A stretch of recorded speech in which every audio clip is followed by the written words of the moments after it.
Salut à tous et bienvenue pour ce 189e numéro, c'est pas facile à dire, d'Hors-Jeu Capital, le podcast qui débriefe les matchs et l'actualité du Paris Saint-Germain. Et nous y sommes, messieurs, on y est. Première journée de Ligue 1, c'est la reprise. Victoire du Paris Saint-Germain face à Clermont, 5-0. Un match incroyable, maîtrisé de bout en bout. Et on va en parler pendant 7 heures, 7h30, on verra en fonction des sujets. Avec mes 3 camarades du jour et pour commencer, l'inégalable Yacine Amned, le coach Yacine. Salut Yass, comment ça va? Salut à tous. Ça va, merci. Ah ouais, t'as le sourire. Voilà, pour une fois. On revit, on reprend du plaisir. On va, pour l'instant, apprécier ce moment-là. Ouais, comme il a été dit sur Twitter, Yacine, faut pas s'enflammer, nanani, machin. Sauf, alors moi, je voudrais juste, avant de finir les présentations, dire que lorsque le Bayern, lorsque Liverpool, lorsque des équipes comme ça tabassent des clubs dans leur championnat respectif, 5-6-0, on est tous là à dire c'est formidable, c'est extraordinaire. Et quand c'est Paris qui tabasse Clermont 5-0, oh, c'est que Clermont. Bah non. Non. C'est ce qu'on a réclamé la saison dernière, c'est-à-dire de la régularité face à n'importe quel club. Alors c'est très bien et évidemment qu'on s'enflamme pour ce match. Voilà, le message est passé. Mon deuxième camarade du jour, c'est Samy Mojtabi, le célèbre Samy du Club des 5 et de la Ligue 1 Ibéride. Salut Samy. Bonjour à tous, bonnes vacances à tous, parce qu'on est encore en vacances normalement. En tout cas, c'est le temps pour, donc content, comme vous tous, je présume. Des belles victoires en août, ça faisait longtemps qu'on n'en avait pas eu. Des belles victoires avec du jeu aussi, ça faisait encore plus longtemps, donc on profite. Et moi, je suis comme toi, Moussa, je ne boude pas mon plaisir. Très bien, Samy. D'ailleurs, tu as remis au goût du jour la banane, cette coupe très à la mode dans les années 60-70. Ouais. C'est parce qu'en fait, j'étais fan des Forbans quand j'étais petit et je voulais leur faire hommage, je voulais leur rendre hommage aujourd'hui. Et ben, file mettre un perfecto et là, c'est parfait. On fera ça.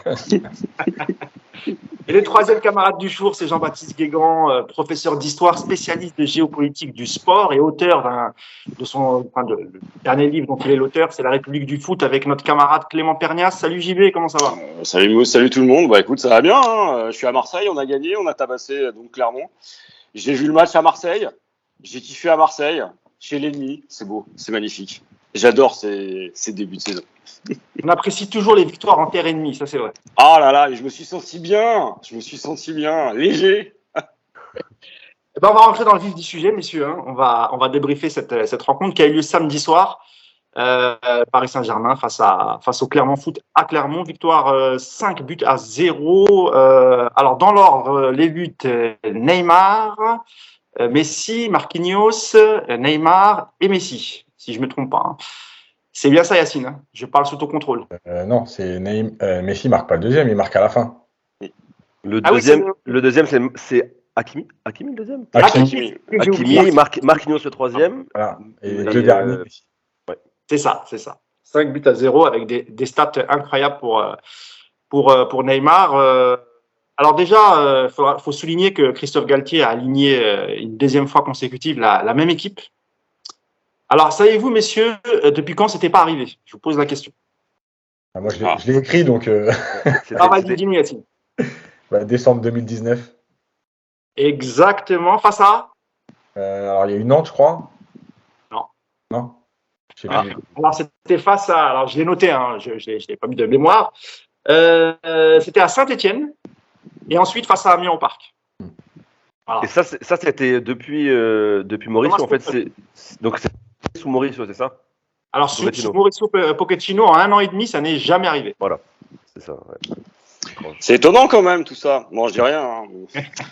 On en parlera. Alors, on va d'abord faire une petite revue globale de ce match. Samy, globalement, avant qu'on rentre dans le détail des joueurs, qu'est-ce qui t'a plu dans cette victoire? C'est une victoire assez maîtrisée des Parisiens, avec quasiment 70% de possession, très peu d'occasions en faveur de Clermont, 5 buts inscrits, un clean sheet.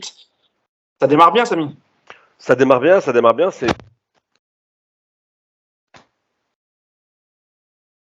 Il n'y a plus de son. Ton micro est coupé, Samy.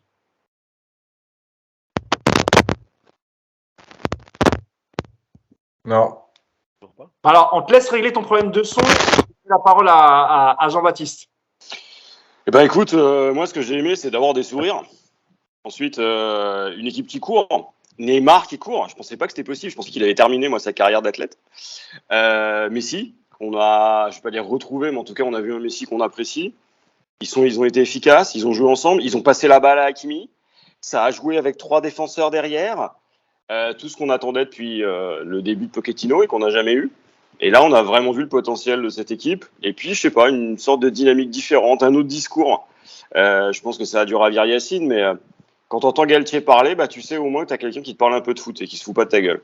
Je suis désolé, je vais être un peu brutal, mais j'ai eu l'impression que depuis 2 ans, on était ridiculisés et qu'on se moquait de nous. Là, j'ai retrouvé une équipe que j'ai envie de soutenir. Ça m'a donné du plaisir. J'ai trouvé ça cool. Et j'aimerais pas être les prochaines équipes qui vont nous croiser parce que c'est lourd, c'est efficace. Et il n'y avait pas Mbappé sur le terrain et je trouve qu'on ne l'a même pas vu. Alors que l'année dernière, on aurait clairement vu la différence. Ouais, c'est vrai. Alors, je reviens vers Samy pour savoir si son problème de son est rétabli ou pas. Est-ce que vous m'entendez? Ouais. Très bien, Samy, C'est bon. nous t'écoutons. Yacine, il est blasé.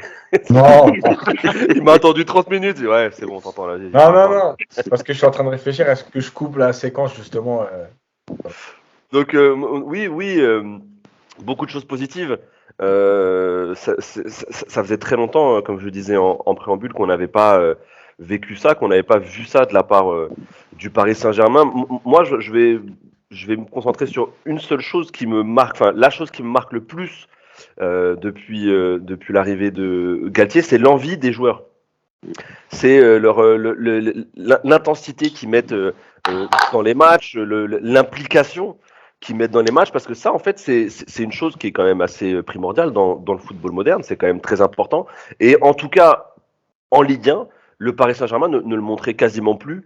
Et même encore lors des grosses affiches, lors des gros matchs, il y avait même plus cette comme si on sentait que les joueurs étaient impliqués dans ce championnat, qu'ils avaient vraiment envie de gagner, qu'ils avaient vraiment envie de performer, mais outre le fait de gagner, de performer, de marcher sur l'adversaire comme le font les grosses cylindrées dans leur championnat. Nous, en tout cas, enfin moi, cette impression-là, je l'avais un petit peu perdue de la part des joueurs du Paris Saint-Germain. Et c'est vrai que, comme l'a dit Jean-Baptiste, ça faisait longtemps, il y avait cette petite saveur, c'était un peu fade. C'était un peu fade de suivre le Paris Saint-Germain en Ligue 1 depuis 1 an et demi, 2 ans.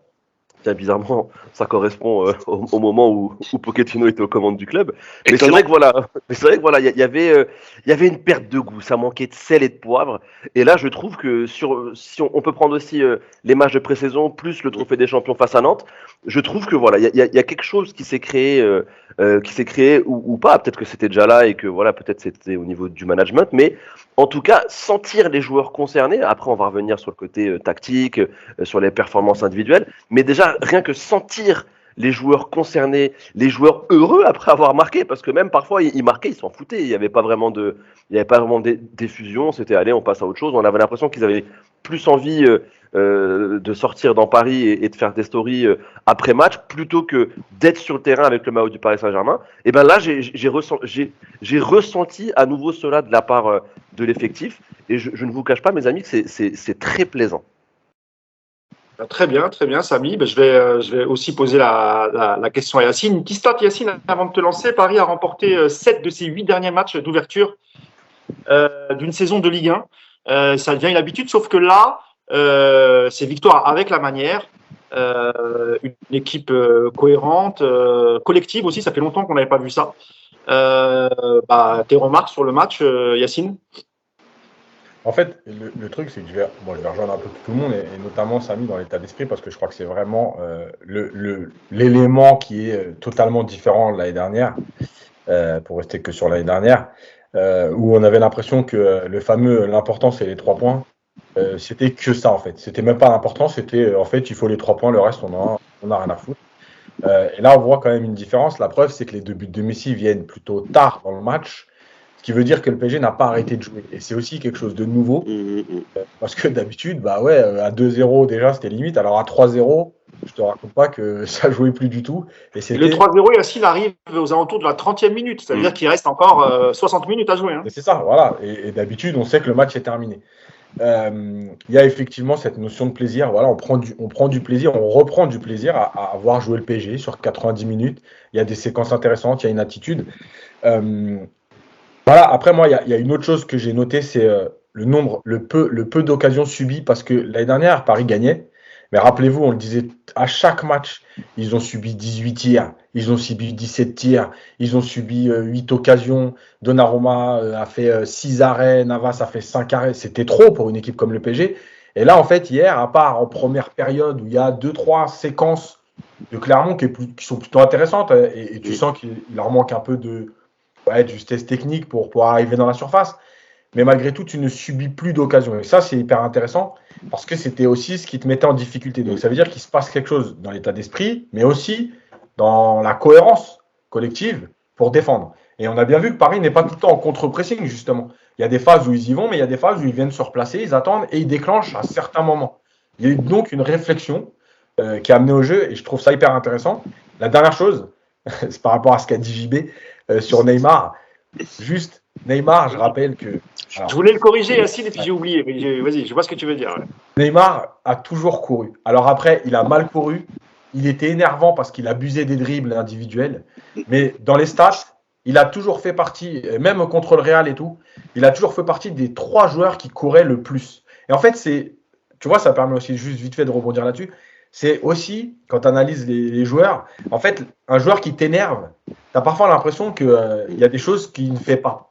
Ouais, c'est l'impression visuelle, ouais, je suis d'accord. Voilà. Et en fait, il court toujours. Là, aujourd'hui, il court intelligemment, il court pour les autres, il joue avec les autres. Et en plus, il a eu cette attitude de ne pas tomber dans les provocations. Et c'est pour ça qu'on a l'impression qu'il est encore plus présent. Mais il a toujours couru. Et on se rappelle, l'année dernière, avec Nico, on avait eu un peu ce débat contre Manchester City où j'avais dit, moi, je me contenterais pour l'instant d'un Neymar qui défend, qui fait le travail, etc. Parce que contre City, il avait beaucoup couru. Et Nico disait, ouais, mais on ne peut pas acheter Neymar pour voir que ça. Voilà, donc ça veut dire qu'il courait toujours. Et je pense que Jean-Baptiste a confondu avec Messi. Parce que Messi, la saison dernière, dans ce domaine-là, c'était assez catastrophique. Ouais, on voit que depuis le Trophée des Champions notamment et le match face à Clermont, on a vu un autre Messi. Et même les supporters barcelonais sur les réseaux trouvaient ça assez incroyable, le fait que Galtier réussisse à faire courir Léo Messi. Pardon. On va rentrer un peu dans le détail du match et on a parlé de Neymar et on va continuer d'en parler. On va faire un focus sur son match, Samy. Neymar a l'air, et il vient de le dire Yacine, a métamorphosé depuis son retour. Alors il y a eu la préparation qu'il a faite depuis le début, il a fait la tournée avec ses coéquipiers et on le sent sur le terrain libéré, heureux, chose qu'on n'avait plus vue depuis très longtemps, sa manière de jouer assez simple. Il monopolise pas le ballon. Yacine l'a souligné, c'est très important. Il répond plus trop aux provocations depuis 2 matchs.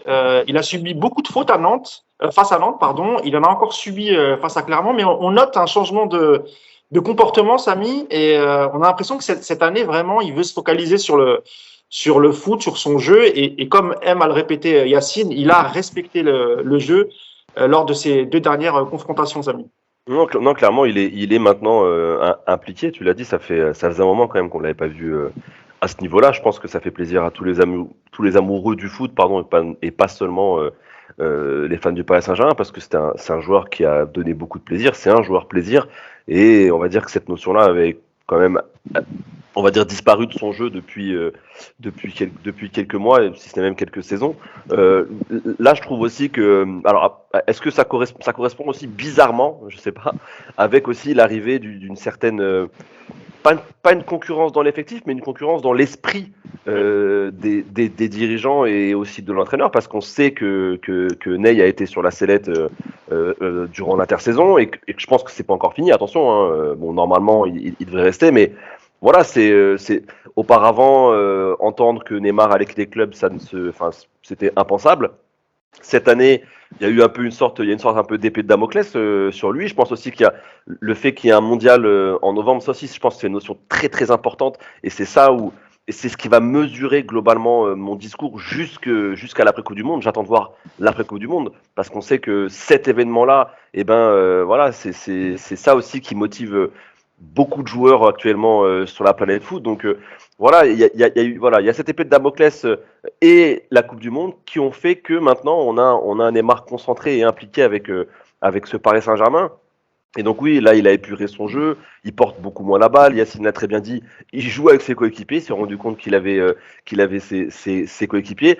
Est-ce qu'aussi maintenant, cette saison, comme après tout le brouhaha qu'il y a eu avec l'affaire Mbappé, est-ce qu'il a accepté son statut de lieutenant? Donc j'attends aussi de voir le retour de Kylian Mbappé dans le 11 du Paris Saint-Germain pour voir comment ça va se goupiller, parce que ce serait quand même fou que la saison dernière, sans Mbappé, on n'arrive pas à jouer, et que cette saison, c'est justement sans Kiki qu'on réussisse à jouer, puisque il y aurait pas forcément une entente au niveau offensif. Ce serait quand même paradoxal, ce serait fou.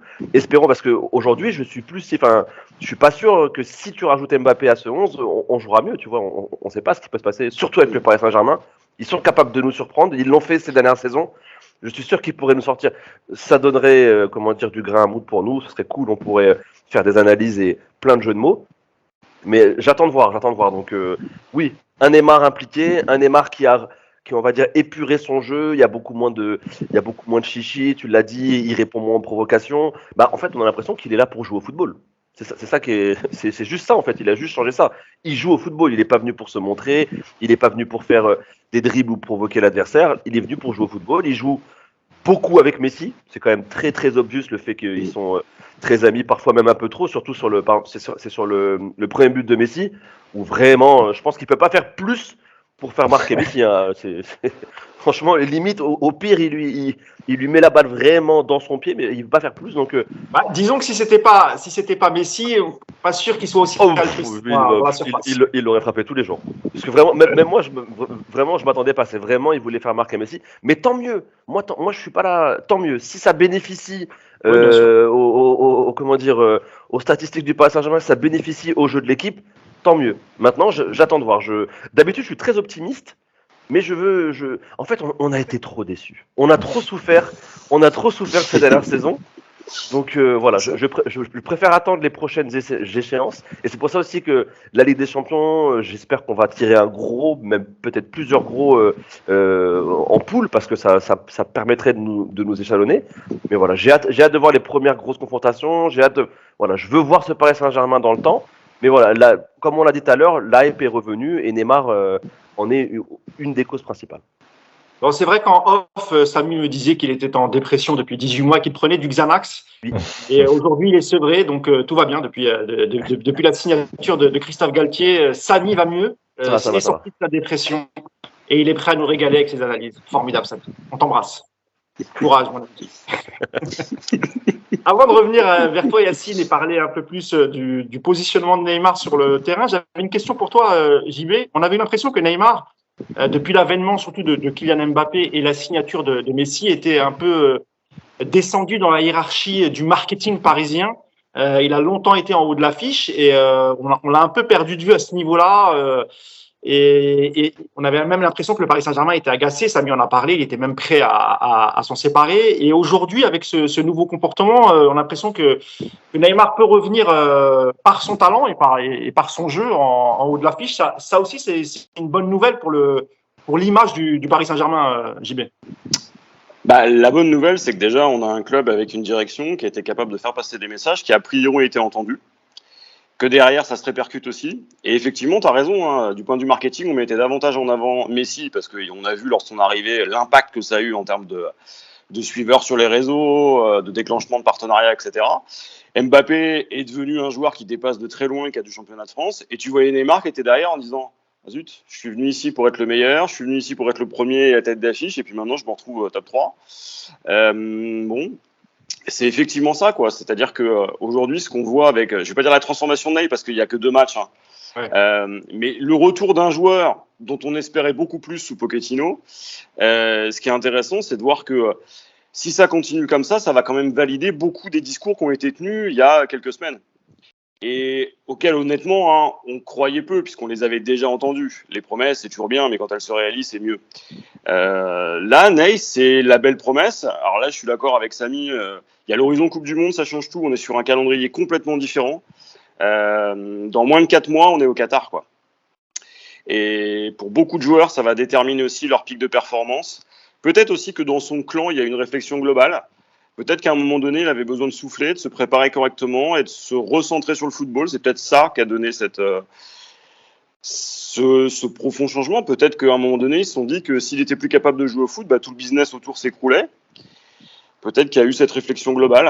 En tout cas, moi, ce que j'ai vu quand j'ai vu les 2 matchs, ce que je vois de Neymar, et ce que j'avais comme impression visuelle, hein, mais heureusement Yacine m'a corrigé là-dessus, c'est qu'aujourd'hui, effectivement, on voit un joueur, alors qu'avant c'était un soliste. On voit quelqu'un qui est beaucoup moins énervé. Est-ce que finalement il n'a pas aussi été tranquillisé par l'arrivée de Galtier? Est-ce qu'il n'y a pas finalement des choses qui ont été... Peut-être qu'il y a eu des discours aussi au Japon et ailleurs qui ont été tenus et qui ont été plutôt valorisants concernant. Peut-être qu'il y a des points de crispation qui se sont levés. Je pense que cette saison, si elle se poursuit comme ça, hein, donc on croise les doigts, il y aura la Coupe du Monde et puis il y aura après. Ce sera une saison unique dans l'histoire pour ça.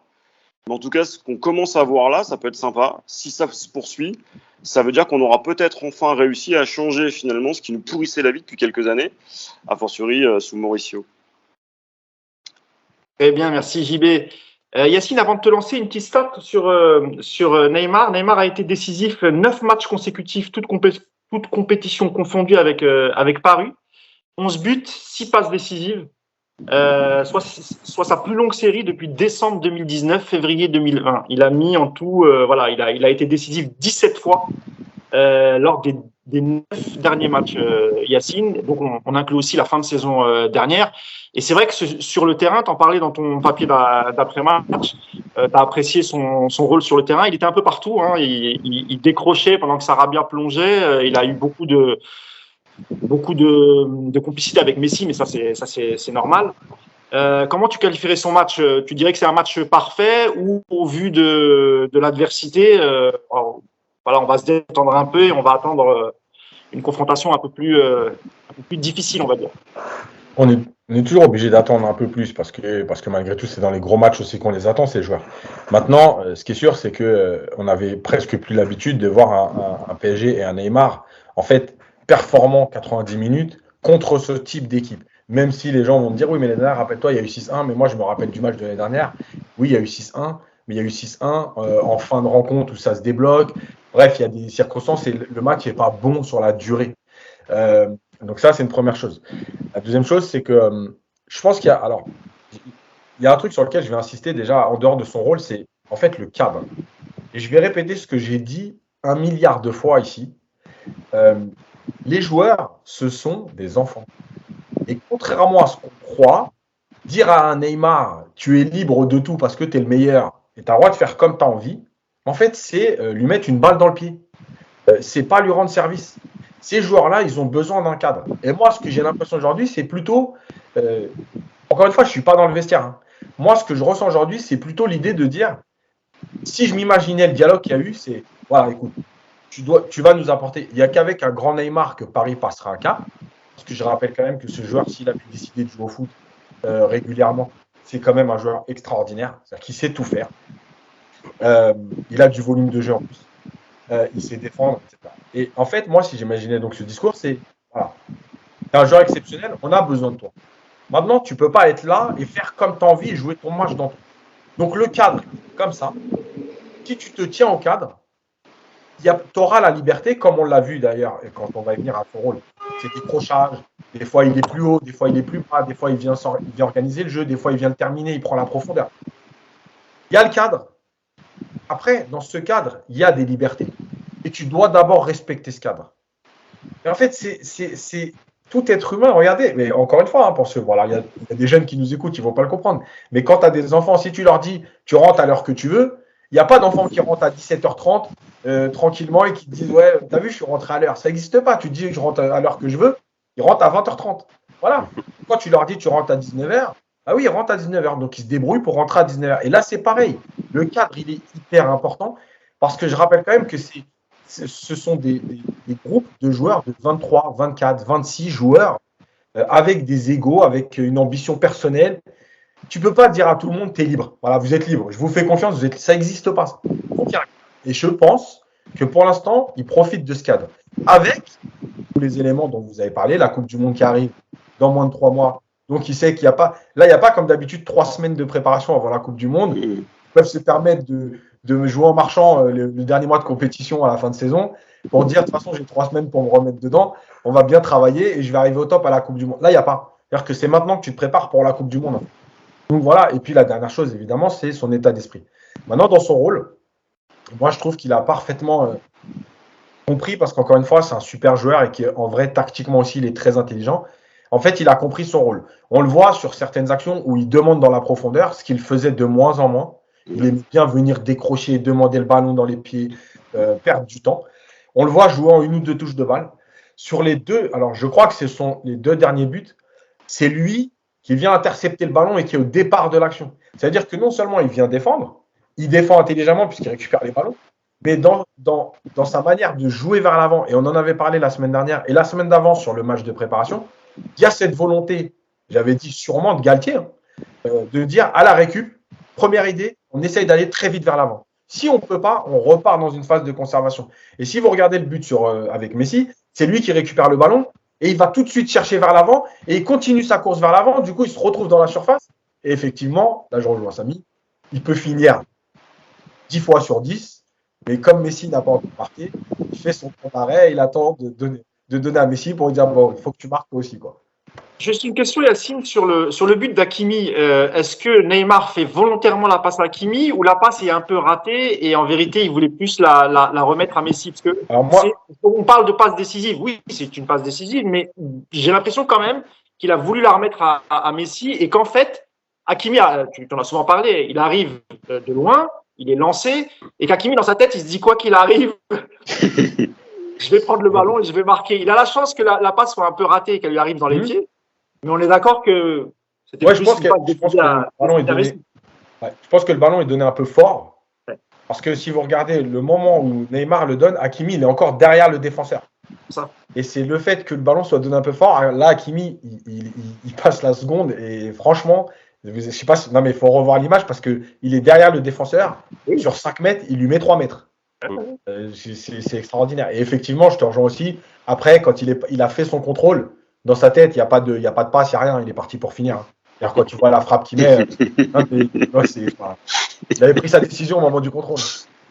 Samy, une petite question. On parlait tout à l'heure de l'absence d'Mbappé et on sait que le rôle de Sarabia quand il remplace Mbappé, il est complètement différent de celui que jouera Mbappé. Il est plus dans le sacrifice, Sarabia, notamment pour attirer un peu les défenseurs et libérer quelques espaces. Comment tu vois la suite, toi, avec Mbappé rapidement, hein, après on va passer à Messi au milieu de terrain. Mais c'est vrai que le prochain match, Mbappé sera là. Sarabia devrait normalement retourner sur le banc. On sait qu'Mbappé a raté la première rencontre. Ça doit être un peu frustrant pour lui parce qu'il voit que Messi, Neymar soignent leurs stats. Comment tu vois les choses, toi, après, Samy ? Et donc oui, je disais que normalement, avec l'apport d'un joueur aussi talentueux, ça devrait améliorer le potentiel et largement le potentiel offensif. C'est pas manquer de respect à Sarabia qui, je trouve, au contraire, a très bien tenu son rôle et je pense que il a donné satisfaction au staff et devrait être cet attaquant de complément, ce backup pour le reste de la saison, alors que c'était pas forcément gagné. Moi, je trouve ça bien, ce genre d'histoire aussi où voilà un joueur qu'on n'attendait plus forcément, parce qu'à partir du moment où il est prêté au Sporting, moi je pense qu'on le reverra plus. Je pensais qu'on le reverrait plus sous le maillot du Paris Saint-Germain. Finalement, il fait un comeback plutôt intéressant et c'est tout à son honneur. Moi, je trouve ça toujours fort quand un joueur réussit à retourner une situation. Donc, merci à Sarabia. Je pense qu'il sera utile cette saison. Mais oui, normalement, avec le retour de Kiki, on veut que ça envoie du pâté, quoi. Franchement, on veut que l'association soit folle. C'est simple, hein, si l'état d'esprit reste le même, que les joueurs comprennent que tirer dans le même sens, ça va bénéficier à tout le monde. Si Messi et Neymar, je sais que c'est dur à entendre aujourd'hui, acceptent d'être le lieutenant de Kylian Mbappé, qui est aujourd'hui le futur du football et le ou un des 2-3 joueurs majeurs de ce sport à l'instant T, et ben normalement ça devrait pouvoir le faire. Kylian apportera un petit peu plus même beaucoup plus de profondeur que Sarabia, beaucoup plus apportera aussi dans le scoring, dans la finition. On connaît ses qualités. Est-ce que ça forcera Neymar à s'adapter et à changer le rôle qu'il a eu sur les 2 premiers matchs? On verra, mais normalement, on est en train de parler de grands joueurs, de grands professionnels qui savent s'adapter à toute situation. C'est comme on peut pas me faire croire aujourd'hui que ça va être compliqué footballistiquement parlant de jouer avec Kylian Mbappé. Je pense que tout le monde peut jouer avec Kylian Mbappé.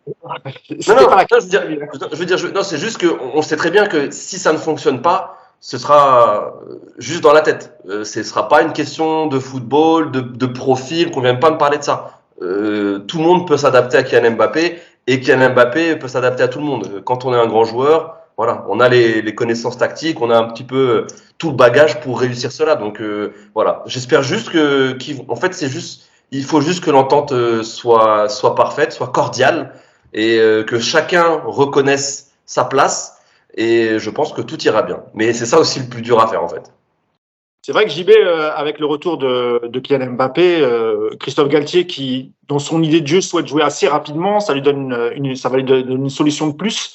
Même si on a vu que sans Mbappé, ça a plutôt bien combiné. Mais là, tu as la vitesse en plus, tu as les appels d'Mbappé qui sont foudroyants. Et c'est vrai qu'avec des distributeurs comme Vitinha, Verratti au milieu de terrain, ça peut faire très très mal avec le retour d'Mbappé, JB. Je suis complètement d'accord avec toi et puis je vais même aller plus loin. Ce que j'ai vu là sur les 2 matchs et notamment sur le dernier, c'est qu'on va enfin retrouver ce PSG qui fait peur.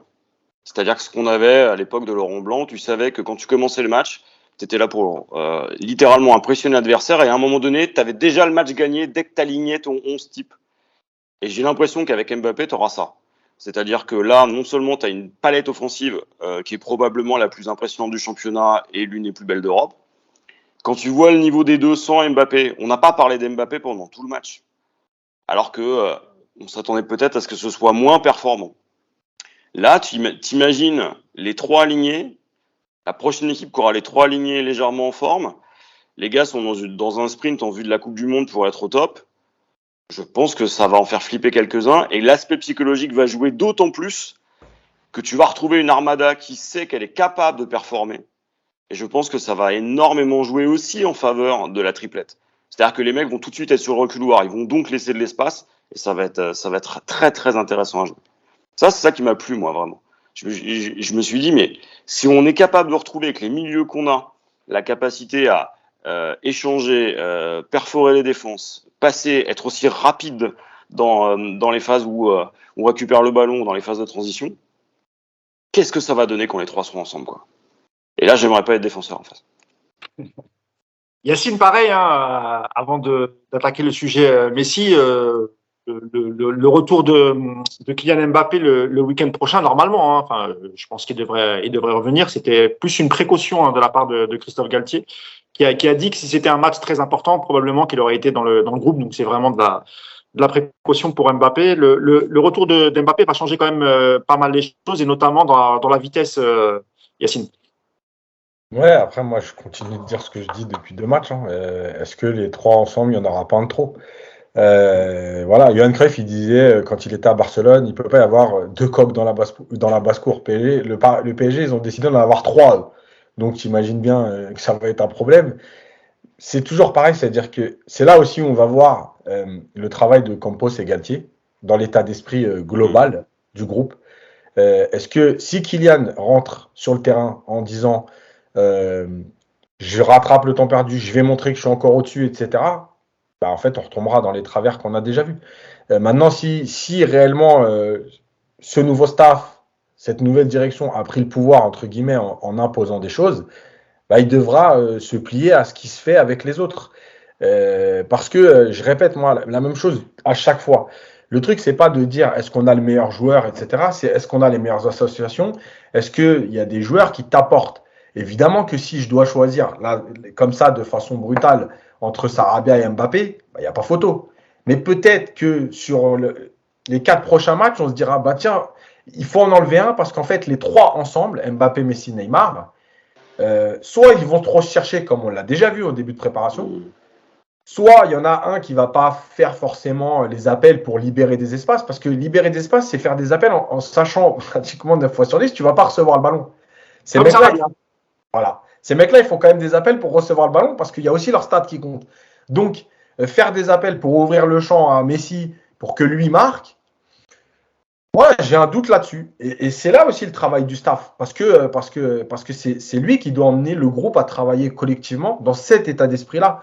Ok, ça rejoint ce que j'avais dit l'année dernière et on m'avait repris d'ailleurs dans les commentaires YouTube. J'avais dit, moi, si Neymar il marque un but en Ligue des Champions jusqu'au bout, mais que pareil, il y a la Ligue des Champions, je m'en fous de ses stats à Neymar. Et on m'avait dit, oui, mais tu peux pas avoir acheté Neymar, il marque qu'un but en Ligue des Champions. Mais en fait, moi, je m'en fous. Déjà, moi, j'ai pas acheté Neymar. et ensuite, moi, ce qui m'intéresse, c'est le résultat final du PSG. Si Messi, Neymar, Mbappé, je vais exagérer, si Messi, Neymar, Mbappé en Ligue des Champions sur des huitièmes en finale, à eux trois, ils marquent 2 buts. Mais que pareil, il gagne la Ligue des Champions. Mais qu'est-ce qu'on en a à foutre? Tu vois, c'est ça le truc en fait. J'exagère, hein, parce que ça n'arrivera pas non plus, parce qu'il ne faut pas exagérer. Mais voilà. Et moi, c'est là-dessus que j'attends le PSG sur les prochains matchs avec le retour d'Mbappé. C'est réellement de garder cette envie d'être collectif et de se déplacer aux bons endroits. Parce qu'on en a parlé régulièrement. Je crois que ce qui a été intéressant offensivement, c'est réellement les déplacements, la cohérence des déplacements avec les latéraux, Vitinha, Sarabia, voilà, qui prenaient la place des uns et des autres, qui étaient prêts à compenser. Voilà. Et je crois que c'est vraiment la clé du retour d'Mbappé. Voilà. Il ne faudra pas s'arrêter qu'au stade parce que, encore une fois, même si on ne veut pas rabaisser, parce qu'on l'a dit, on prend du plaisir et on est déjà content aujourd'hui de prendre du plaisir. Mais évidemment que tu ne vas pas rencontrer que Nantes et Clermont toute la saison. Donc, même si tu as des stats, mais que le jeu n'est pas respecté, à un moment donné, tu vas le payer, on l'a déjà vu. Donc, c'est vraiment là-dessus qu'on attend le PSG, en fait. Après, moi, je suis plutôt optimiste quand je vois les efforts que font Messi et Neymar depuis la reprise et le trophée des champions. Je pense que Mbappé a tout intérêt à rentrer dans le mood et lui aussi participer à cet élan collectif. C'est peut-être même mieux qu'il ait raté les 2 premiers matchs. Non, mais entre guillemets, tu vois ce que je veux dire?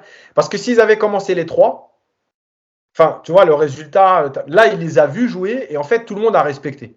Donc, quelque part, tu es aussi obligé de rentrer dans le moule. Un mot, messieurs, sur la prestation de Léo Messi avant de parler du milieu de terrain. Samy, on a vu un très bon Léo Messi. On l'avait déjà vu pendant le tournoi au Japon, pardon, je perds mes mots, et aussi lors du Trophée des Champions. Et hier encore, 2 buts, une passe décisive pour Neymar, dont un magnifique retourné sur une fantastique passe de Leandro Paredes qu'il faut souligner. Sans la passe, il n'y a pas le but. Il met un retourné qui fait lever le public de Clermont, qui ont chanté le fameux chant barcelonais Messi, Messi, qui est parfois repris au Parc des Princes et qui a le don de m'agacer fortement.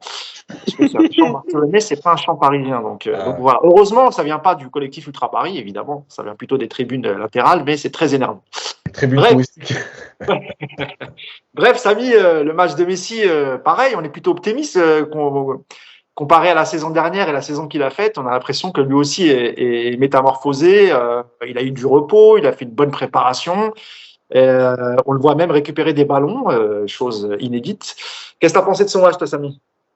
Bah oui, pareil. Encore une fois, si ça en reste en l'état, c'est parfait. Hein. On n'avait pas vu vraiment, si ce n'est à quelques exceptions près, le vrai Messi, en tout cas celui qu'on avait visuellement en tête de Barcelone. On l'avait vu vraiment par à-coup la saison dernière, mais vraiment c'était très très léger. Là, cette saison, on sent que... Alors oui, c'est vrai qu'il n'avait pas eu de prépa physique avec la Copa América qui avait gêné son début de saison. Donc là, il a une vraie préparation physique, il a participé avec le club. Ça fait 1 an maintenant, il est mieux installé dans l'effectif et je pense même dans sa vie, tout simplement, à Paris, parce qu'encore une fois, ce sont des êtres humains. Il y a ces choses-là aussi qui entrent en compte. Donc voilà, il a plus de temps au sein du Paris Saint-Germain et ça se ressent. Oui, c'est vrai que là, on a senti un Messi court sur ses appuis, qui a son volume de jeu un volume de jeu un peu plus intéressant, qui participe beaucoup au jeu, qui est la plaque tournante quasiment, même si Neymar prend beaucoup le relais de quasiment toutes les intentions offensives. Donc là, c'est tout bénef. Mais alors, pour le coup, on disait Neymar, il y avait la Coupe du Monde, mais si on sait qu'il y a la Coupe du Monde, c'est son objectif, c'est sa dernière. Donc on sait que de toute façon, lui, il devait être prêt physiquement et il doit être prêt physiquement pour novembre. Donc là aussi, attendons de voir. Quel Messi on aura si jamais il perd la Coupe du Monde en poule, on ne sait pas ce qui peut se passer. Quel Messi on aura après. Donc voilà, pour le moment, en l'état, oui, c'est une progression énorme par rapport à la saison dernière. Espérons que ça. Je pense qu'il doit encore se régler aussi sur.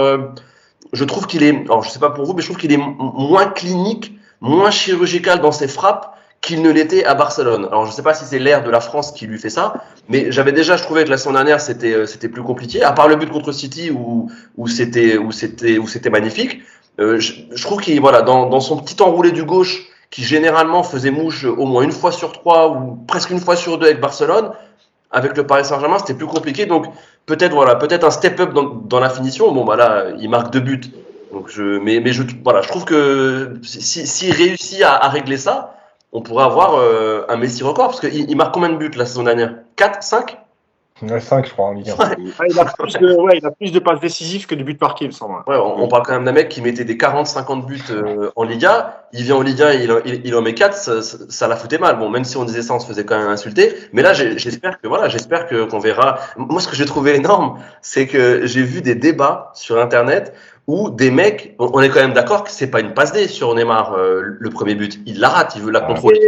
Non, ou alors je suis fou. Parce que j'ai vraiment vu des débats, des mecs qui disaient, mais le gars, il est talentueux, c'est un génie, il l'avait vu. Il rate son contrôle, on est d'accord. Pas une seule fois, il veut la passer à Neymar, non? Ah, mais ça peut passer pour une déviation, en fait. Quand le ballon arrive, t'as l'impression que c'est une petite déviation du talon de Messi, quoi. D'accord. Tu vois son sourire en plus quand il marque derrière, genre j'ai fait une cagade, heureusement l'autre là. Mais... Ouais, d'accord. C'est un extraterrestre alors. Alors, je dis pas que c'est une passe décisive, je dis mais on a l'impression qu'en fait. Oui, on a l'impression, mais ouais. Déviation. Oui, je suis d'accord. Mais il me semble que c'est considéré comme une passe décisive pour lui lors du match. Hein. Il a eu passe D? Ah, je crois qu'il faudra que je vérifie, mais il me semble que oui, je sais pas. On va vérifier, et on verra. Pareil, il y a une question, JB, sur le début de saison de Messi, qui est sans commune mesure avec celle de la saison dernière. On rappelle que l'année dernière, il arrive un peu tardivement, pas de préparation, etc. Ce début de saison, pareil, hein, laisse espérer pas mal de belles choses à venir pour Léo Messi et le Paris Saint-Germain, JB. Bah, tu sens qu'il est adapté, hein. Je suis d'accord avec Samy, c'est-à-dire qu'on oublie cette donnée-là quand on parle de football, c'est que c'est quand même un joueur qui a passé plus de 20 ans à Barcelone, qui déboule avec toute sa famille dans un cadre où clairement 1 ou 2 mois avant, c'était pas prévu, en tout cas, c'était pas acté. Il arrive dans un club où il faut refaire finalement sa place, là où tout le monde est finalement focalisé sur lui. Là, il a une vraie préparation physique. Tu le vois sur ses premiers appuis. Tu vois qu'il tient tout le match. On n'a pas vu ce qu'on a pu constater l'année dernière, c'est-à-dire une vraie baisse à un moment d'activité. Tu le sens davantage capable de tenir les courses aussi. Je suis d'accord sur l'efficacité, mais ça va forcément revenir avec le reste. Il y a aussi finalement ce nouveau schéma et j'ai l'impression que ça... Moi, je résumerais sa prestation de la débute par le sourire qu'il a affiché. Ça faisait combien de temps qu'on ne l'avait pas vu avec ce sourire-là? Et tu le vois à un moment donné, alors le deuxième but, il est assez impressionnant, mais c'est le regard qu'il a, il regarde les autres, il a une banane comme ça. Cette banane-là, depuis qu'il était arrivé à Paris, il ne l'avait jamais eue. Et ça dit aussi quelque chose. Alors après, c'est peut-être simplement conjoncturel, ça ne durera peut-être pas, peut-être qu'il va se claquer dans 2 matchs. Mais moi, j'ai trouvé ça... je pense que c'est le Messi qu'on voulait voir. Alors après, c'est le Messi de la fin de Barcelone. Hein. On n'aura jamais le Messi des plus belles années. Mais ça fait du bien de voir ce joueur-là. C'est ce joueur-là que le PSG a signé. Et l'association avec Neymar, tu la retrouves. Tu vois les deux qui prennent du plaisir. Qu'est-ce que tu veux dire de plus par rapport à ça? Merci. Et puis la saison dernière, on l'a même vu bouder lors de la remise du trophée. Il était pas très souriant. Bon, et après, il y avait eu l'incident avec les sifflets contre lui de certains supporters au parc. Qu'effectivement, la saison n'a pas été facile aussi pour lui dans son adaptation, dans sa relation avec les supporters. Voilà, c'est là cette année avec une préparation effectivement et l'objectif Coupe du Monde aussi, c'est-à-dire que c'est toujours pareil. Hein. On a, enfin, je le répète moi assez souvent quand on parle de géopolitique du sport, mais on a quand même dans ce PSG potentiellement le joueur phare de l'équipe du Brésil, de l'équipe d'Argentine et de l'équipe française, qui sont 3 candidates potentielles au titre suprême à Doha, au Qatar. Il y a un moment donné, les gars, ils se préparent aussi comme ça. Hein. c'est aussi une manière de montrer son territoire et c'est aussi une manière d'appréhender les compétitions. Parce que probablement que ces 3 joueurs, enfin on l'espère, hein, se retrouveront l'un en face de l'autre à un moment. Ouais, c'est une possibilité. Yacine, sur le rôle de Messi sur le terrain, l'année dernière, Pochettino le mettait souvent, enfin, il l'alignait sur un côté. Bon, ça n'empêchait pas de rentrer à l'intérieur, Messi, parce que c'était de toute façon pas son poste. Mais aujourd'hui, tu le définirais comment son rôle sur le terrain, même si les positions sont interchangeables avec Neymar, il y en a un qui décroche, l'autre qui redescend, etc. Comment tu vois les choses, toi, sur son positionnement, Yass? Donc l'année dernière, quand on disait qu'il fallait le faire jouer à l'intérieur et arrêter de le mettre à droite, on disait de la merde, mais parce que Pochettino, il a ses diplômes, etc. Donc on n'avait pas forcément tort, on n'y connaissait rien. Apparemment, ça va. Il faut être honnête, la plupart des gens qui débriefaient les matchs, quel que soit le média, a toujours souligné que de toute façon, quoi qu'il arrive, la place de Messi n'était pas sur un côté.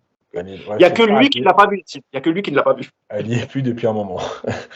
Non, mais en fait, c'est ça. C'est que, en fait, et tu vois, c'est là aussi, je pense qu'on a beaucoup parlé du 3-4-1-2. Moi, si je devais le définir, je ne le définirais pas comme ça, le jeu du PSG aujourd'hui, parce que déjà, on est plus proche du. Allez, si on devait donner pareil en système, 3-4-2-1. Et par exemple, là, samedi soir, Messi, il a commencé le match comme faux neuf, avec Neymar un peu plus à gauche et Sarabia un peu plus à droite.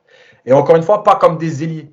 Et il y a ce jeu à l'intérieur où il y a cette liberté pour Neymar et pour Messi de venir décrocher pour récupérer un peu les relances de Marquinhos, de Verratti, et organiser le jeu. Et après, se trouver à l'intérieur. Et c'est là où Vitinha et Sarabia sont importants. Et en fait, lui, il a quand même cette intelligence, c'est de savoir se déplacer là où il faut. C'est vrai que ça n'a jamais été un marathonien et ça ne le sera jamais. Il court plus que l'année dernière et même que les dernières saisons à Barcelone. En revanche, dans sa qualité à se placer entre les lignes, il l'a toujours eu et on le voit bien, il est très souvent jouable entre les lignes. Et c'est là et c'est là que ça fait mal avec le PSG. Parce qu'avec la qualité de passe qu'il y a derrière, et de pouvoir trouver ces joueurs un peu entre les lignes, Messi, Neymar, plus à l'intérieur qui vont ensuite combiner, mais c'est là où tu crées du danger. Après, moi, je rejoins Samy sur l'efficacité, mais moi, je vais être un petit peu plus dur. C'est que son match est bon, hein, mais en fait, ses 2 buts, et notamment son deuxième but, encore une fois, il rehausse énormément la performance, parce que pendant pratiquement 20 minutes en deuxième mi-temps, il perd beaucoup de ballons. Il y a au moins 3 ou 4 situations devant la surface où il n'arrive pas à faire son crochet. Il manque pas grand-chose pour que Paris ait encore d'autres occasions. Donc son match n'est pas parfait. Tu vois, c'est encore une fois l'image que tu as quand il y a des gestes exceptionnels et que ça rehausse tout de suite. J'ai pas dit que son match était pourri. C'est pas à peine de me tomber dessus. Ouais, t'aimes pas Messi, etc. Voilà. C'est vrai que tu me disais avant le début que tu détestais Messi. Donc non, mais ça, c'est vrai. C'est pas un secret. Tu détestes Messi, tu détestes Neymar. Tout le monde le sait, Yacine. Ça ne sert à rien. Tu n'aimes pas le PSG. Tu n'aimes pas le PSG, Yacine. Et j'invite d'ailleurs tout Twitter à dire ce qu'il pense de Yacine. Voilà, allez-y, il adore ça. Tu as coupé ton micro, Samy. Ouais, mais moi, à l'ouest, hein, ça se voit, moi je suis encore en vacances en fait. Il a même dit Michael Madar Prime, c'est meilleur que Messi. Exactement. Samy, merci. Merci de ton honnêteté. Non, mais il faut dire la vérité aux gens maintenant, c'est bon. Évidemment. Voilà. Quel fils froid, Yacine, c'est incroyable. Bon. J'ai pas peur. On te laisse tout de même finir.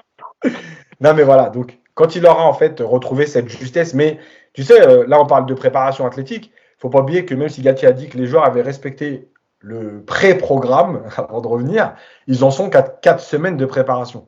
Quand tu sais que normalement tu arrives au top entre la 6e et la 7e semaine, là aussi, dans sa vitesse d'exécution, etc., il va encore progresser sur les prochaines semaines. Donc, ça va être de mieux en mieux, ça, il n'y a pas de problème. C'est juste que moi, voilà, j'aime ce positionnement avec cette liberté, mais pas cette liberté, encore une fois, tu fais ce que tu veux. C'est cette liberté en jouant avec les autres. Le dernier bémol, si je suis désolé, mais c'est malgré tout, moi, il faut qu'on m'explique cette relation avec Hakimi. Il y a un problème avec Hakimi. Voilà, je répète, et je sais que je vais encore pas me faire des amis, mais il y a 3 situations en deuxième mi-temps. Vraiment, en deuxième période, il y a 3 situations où Paris fait tout ce qu'il faut au milieu. Et il y a le décalage qui est fait. Et c'est pas donner le ballon à Hakimi pour être un 1 contre 1. Le décalage, il est fait. Et Hakimi arrive lancé. Et les 3 fois, Messi ne lui donne pas le ballon. Il y a ce truc. Alors, Après, je ne pense pas que ce soit que Hakimi, hein, parce que tu regardes sur le but que lui met, ils sont 3 en attaque. Tu as Ekitike qui est seul et qui, pour moi, je pense, est beaucoup mieux placé que Neymar pour recevoir la balle. Et il décide quand même de la passer à Neymar. Je pense juste que son circuit de passe dans sa tête, c'est Neymar. Et si vraiment c'est pas possible. Avec Di Maria, Samy, avec Di Maria. Oui, Di Maria, mais là, je parle maintenant parce que Di Maria, il est plus là. Je pense que c'est juste que son schéma dans sa tête, c'est. En fait, il joue avec son pote. Et après, il va pas forcément choisir la meilleure solution. Donc, c'est justement, ça pourrait être handicapant. Et on en avait parlé. Moi, vraiment, j'attends que le PSG progresse là-dessus parce que, honnêtement, quand cette façon de fixer à l'intérieur, tu as la qualité technique, Verratti, Vitinha, Neymar, et que tu vas être capable de trouver sur les côtés les Mendes, les Bernat, les Hakimi de l'autre côté, tu vas vraiment faire encore plus mal parce que tu vas non seulement te créer des situations grâce à ces joueurs de côté, mais ce que je répète à chaque fois, c'est qu'en plus, tu vas emmener du doute chez l'adversaire. Parce qu'il ne faut pas oublier que là, en Ligue des Champions, parce qu'on va parler de la Ligue des Champions sur les grosses équipes, ils t'étudient tous. Et rappelez-vous, l'année dernière, contre le Real, j'avais montré comment le Real fermait l'intérieur tout le temps parce qu'il savait que Paris n'allait pas chercher sur les côtés. Si tu vas chercher sur les côtés, encore une fois, je ne lui dis pas de le faire les 3 fois, mais si tu le fais une fois sur 3, en fait, dans la tête du défenseur, tu dis, tiens, Messi, il fait ça. Normalement, il vient à l'intérieur. Tiens, il est capable d'aller chercher Hakimi. Donc, qu'est-ce que je fais, moi? Je me mets entre Hakimi et Messi ou est-ce que je ferme l'intérieur? Et en fait, c'est ce doute-là qui va créer des espaces. Et moi, c'est là-dessus aussi que j'attends le PSG parce que vraiment, on l'a dit la semaine dernière, tu as quand même de la qualité sur tes joueurs de couloir. Enfin, ce serait dommage quand même de Yacine, mais il le faisait à Barcelone avec Alba. Il le faisait avec, on l'avait montré, avec Jordi Alba, souvent. Ouais, justement, il rentrait et il allait chercher le deuxième. Donc, il n'y a pas ce réflexe forcément, tout à fait, de jouer avec son latéral droit. Il se sert plus de ses appels pour pouvoir rentrer et ensuite chercher une position de frappe ou aller chercher Jordi Alba. Alors lui, Jordi Alba, dès que Messi avait le ballon, lui, il savait, donc il plongeait. Peut-être que Mendes et Bernat n'ont pas encore ce réflexe aussi. Hein. Il y a un ajustement à trouver parce que je pense que ce serait une vraie carte en plus dans la variété des attaques du PSG.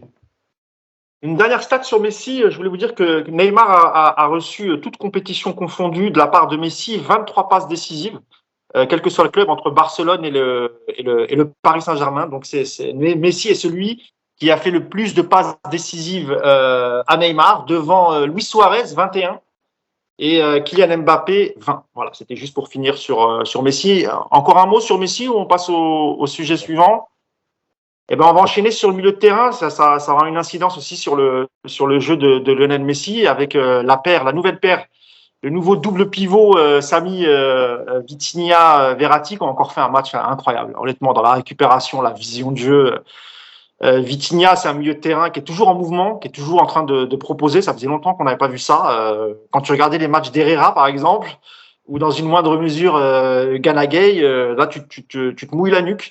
Et c'est vrai qu'on a l'impression que ça fait très longtemps qu'ils jouent ensemble, les deux, Verratti et Vitinha. Et on a l'impression que vraiment, c'est le joueur le plus complémentaire pour Marco Verratti, Samy, depuis le trio Verratti, Matuidi, Thiago Motta.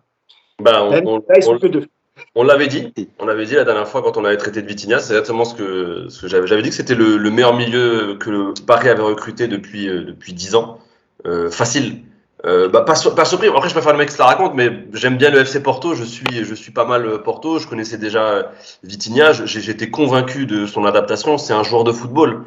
Quand il vient, c'est un vrai joueur de foot. Quand il vient dans une équipe avec des joueurs de cette qualité, franchement, il y avait il y avait pas de raison que ça ne fonctionne pas. On le voit, il montre toute sa qualité. Et encore là, moi, je pense que c'est que le début parce que et c'est normal. Il vient d'intégrer une nouvelle équipe, donc forcément, il est encore un petit peu timide dans son football parce qu'il faut savoir qu'à Porto, il rayonnait encore plus parce que c'était vraiment lui qui avait les clés du camion. C'est-à-dire que c'était une des premières options offensives. C'était par lui que passaient vraiment tous les ballons, la plaque tournante. Là, maintenant, il va devoir partager ce rôle avec Verratti au milieu. Mais franchement, ce sont deux joueurs magnifiques, je pense qu'ils vont s'entendre et surtout ils il a le caractère pour. C'est-à-dire que c'est l'anti-star par excellence. C'est un joueur qui, lui, va tout donner pour le collectif, qui va tout donner pour le football. C'est pas un joueur qui va vraiment alimenter, je pense, les rubriques extra-sportives de nos journaux. Je pense qu'ils sont dégoûtés un peu l'équipe. Ah, c'est pas un joueur qui vont pouvoir allumer ou autre. C'est un joueur tranquille. C'est un gars qui va se concentrer sur ce sport.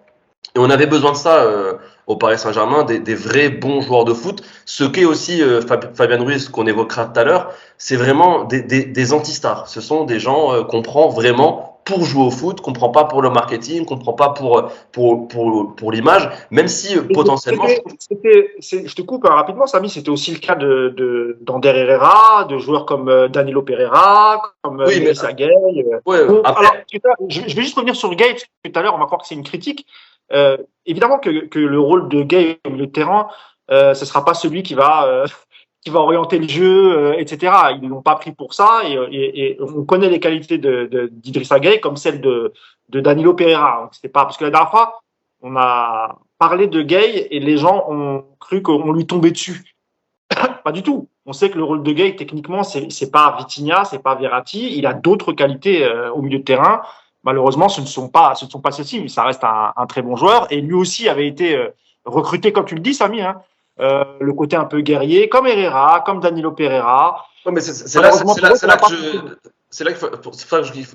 que c'est différent. Gueye, Herrera et Danilo ont été pris en tant que soldats. Vitinha, je dis pas que c'est un soldat, hein, c'est des joueurs opposés. Hein. C'est juste que lui, c'est un joueur de foot et que voilà, il aura pas ce côté extra sportif, ce côté star system, bling bling. C'est vraiment à l'opposé de ça. Lui, il est concentré sur le terrain, mais comparé à Herrera, Gueye, c'est des joueurs totalement différents. Je pense qu'il va vraiment apporter au collectif.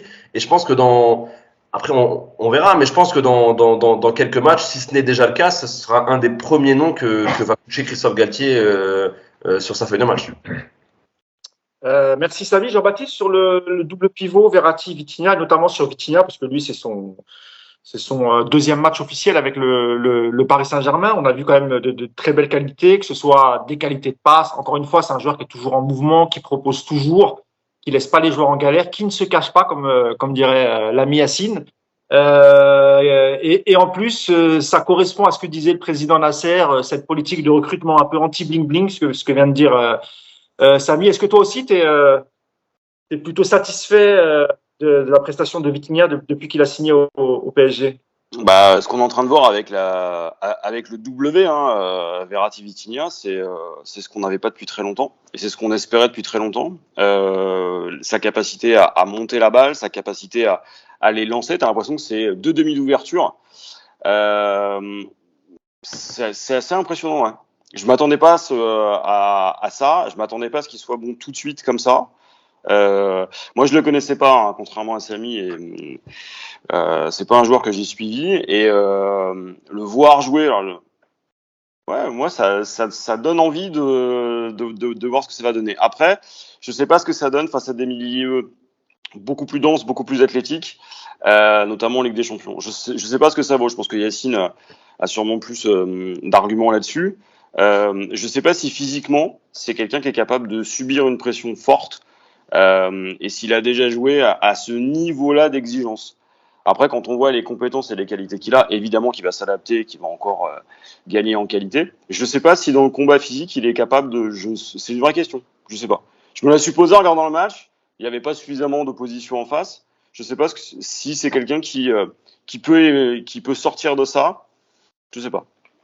Il y a un match à venir contre Montpellier, qui est déjà une équipe un peu plus athlétique, donc on aura une réponse assez rapidement, JB. Yacine, je sais que toi tu es amoureux du jeu de Marco Verratti. Alors là, on l'a associé avec un autre jeune technicien, en la personne de Vitinha. J'imagine que tu te régales à voir les déplacements, le jeu court, le jeu long. Il y a notamment une petite relation qui commence à se créer entre Vitinha, j'ai l'impression, et aussi Nuno Mendes on le trouve dans le même secteur de jeu. Alors c'est peut-être aussi parce qu'ils sont portugais tous les deux et qui se fréquentent en équipe nationale, mais c'est vrai que c'est très intéressant ce nouveau milieu de terrain ici. Ouais, parce que mais en fait le foot c'est aussi ça, c'est que on parlait de la cohérence du recrutement, de la politique sportive. La politique sportive, c'est pas juste de dire on veut du bling-bling, pas du bling-bling. C'est juste de dire comment je construis mon équipe, qui je ramène. Et en fait, le football, c'est une langue. Voilà. Si toi, tu parles espagnol et que moi, je parle turc, on va avoir du mal à communiquer. Bah, le foot, c'est pareil. C'est beau ce que tu dis. Vraiment, Yacine, là, voilà, c'est Mais non, mais l'âme le du foot, poète. c'est pareil. Le foot, c'est pareil. Il faut parler le même langage. Et évidemment qu'ils parlent le même langage. Ils parlent le même football. Voilà, ils aiment le ballon, ils savent se positionner, ils ont une lecture du jeu qui est hyper intéressante. Et en plus, je trouve que pour l'instant, depuis le début, encore une fois, avec les guillemets des deux adversaires, en fait, ils ont chacun pris leur rôle comme il fallait. Voilà. Ils savent ce qu'ils ont à faire, ils l'acceptent. Verratti, dans ce rôle un peu plus bas, que certains apprécient, d'autres moins, mais il y a une idée. Et Vitinha, un peu plus haut, avec cette idée aussi de compenser les décrochages des uns et des autres, de prendre la profondeur. On l'a vu, je regardais encore samedi, sur plusieurs situations, on l'a vu pratiquement avant-centre, dans le dos de Neymar et Messi. Donc, ça veut dire que il y a vraiment, entre guillemets, pas d'improvisation. C'est pas lui qui se dit, tiens, je vais aller là-haut. C'est vraiment, tiens, il se passe ça, hop, je plonge et j'y vais. Donc, les joueurs l'acceptent. Après, techniquement, bah, vous avez bien vu que voilà, il est plutôt ami avec le ballon, il n'a pas de problème avec ça. Et que d'ailleurs, sur ça, il y a un moment donné où il récupère un ballon, il accélère, il percute et il y a faute. Voilà, c'est typiquement ce qu'il est capable de faire. Très bien joué au ballon.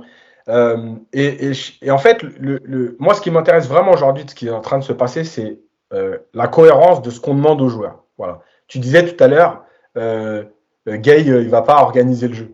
Bah oui, mais le problème, c'est qu'à un moment donné, dans ce qu'a demandé Pochettino à Herrera ou à Gay, c'était presque ça. Donc, bah, c'est logique que ça ne fonctionne pas. Chacun joue avec ses qualités. Moi, j'ai pas de problème avec les joueurs qui sont moins doués. À partir du moment où tu joues avec leurs qualités. Et évidemment que nous, on tape sur les joueurs parce que c'est eux qui sont sur le terrain. Mais en vérité, on devrait taper sur le coach. Quand tu demandes à un joueur qui n'est pas technique d'aller organiser le jeu, bah, c'est le coach qui est en train de se tromper. Tu vois. Et la dernière chose, ça me permet aussi de rebondir rapidement là-dessus sur. On a parlé beaucoup de temps l'année dernière parce que Pochettino l'avait demandé. Et rappelez-vous, moi j'avais dit, le foot, en fait, c'est pas une question. Enfin, évidemment qu'il faut toujours du temps pour construire un collectif. Par contre, très rapidement, tu vois les idées. Voilà. Après, il faut du temps pour qu'elles s'appliquent au maximum, pour que ça progresse, pour trouver les bons ajustements. Mais l'idée globale, tu dois l'avoir.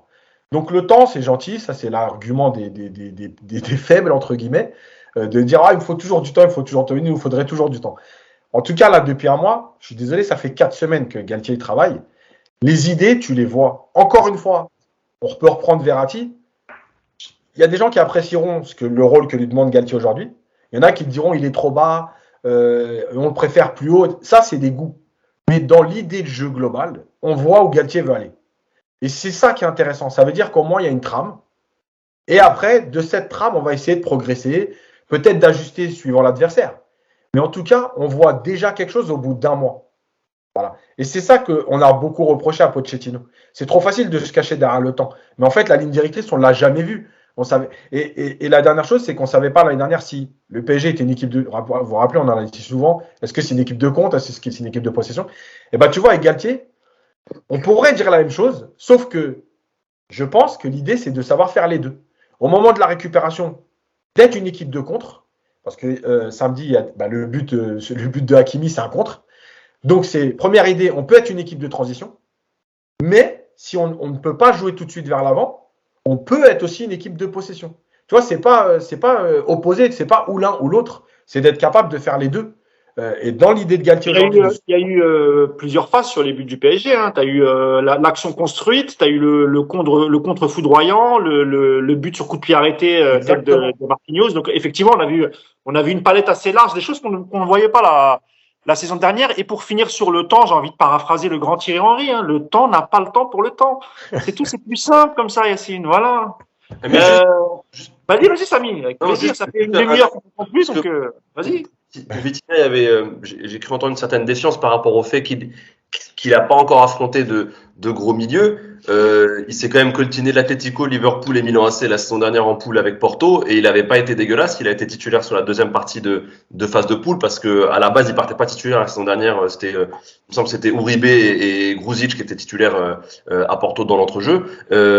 C'est un joueur qui a déjà affronté des milieux costauds. Hein, attention. Ouais, mais c'est ça ma question. Comme moi je l'ai pas vu jouer, que tu l'as vu Ouais, jouer, ça m'intéressait. C'est vraiment pour savoir. Ouais, il a une expérience en club, il a joué en PL aussi, il a joué une saison aux Wolves, donc il a déjà affronté des gros milieux, des grosses cylindrées, et il a aussi joué maintenant. Bon, il est pas encore titulaire en équipe du Portugal. Je pense que à terme, surtout qu'il se cherche au milieu sur certains postes, il y a une possibilité pour lui, mais il a aussi des matchs en sélection. Donc l'expérience et les gros milieux affrontés, il les a. Maintenant, je pense que Montpellier, ça devrait le faire. Et je pense qu'en France, même contre Lyon, hein, en coupe, en Europa League, quand Porto a affronté Lyon, Vitinha est titulaire sur la double confrontation. À l'aller, c'est quasiment le meilleur joueur du match. Il est extraordinaire au Dragao, pardon.